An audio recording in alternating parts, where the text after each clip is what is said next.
We're talking about Mr. Holland's Opus today, and the whole theme of this movie was from that line in the song from John Lennon, where he says, "Life is what happens while you're making other plans."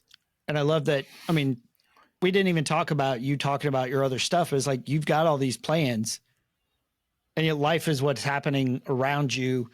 Sometimes frustrating, sometimes discouraging, sometimes not meeting the expectations. And this was one of the few that we talk about that I picked. So, because this came out in my group, my fire group with my guys, we meet on Tuesday nights around my fire pit here in Charlotte. And we're going through the study A Year with Men, and we're at the point now where we're sharing each other's stories. We're not sharing each other's, we're sharing our own. And so I went and I talked about, for about 45 minutes to an hour, we talked, Sarah, if you want to know me, here's what you really need to know. And you get to the end and you're like, okay, this is the past, and here's now where I am, where I want to be. And I talked about how I'm frustrated because like I haven't worked on my book in months, and I feel like I'm letting people down. I feel like I'm letting myself down. I feel like I'm misprioritizing.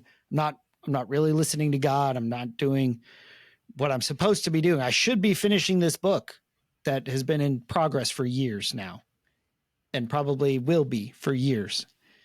And in this stage, as I've sort of stepped away from nursing stuff and into more of the filmmaking stuff and engaging with people and taking care of my grandson and taking care of the house as my wife's in getting her doctorate and all this, wondering about my impact, wondering if I matter.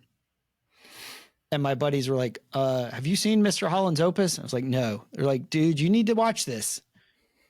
So when I got done watching it earlier today, I was like, oh, Mr. Holland's Opus, when you want to sit in your office sobbing uncontrollably. Thanks a lot, assholes. I probably should have sent the sign language emoji thing that basically is what he does, which looks like okay, but I don't think it's really okay.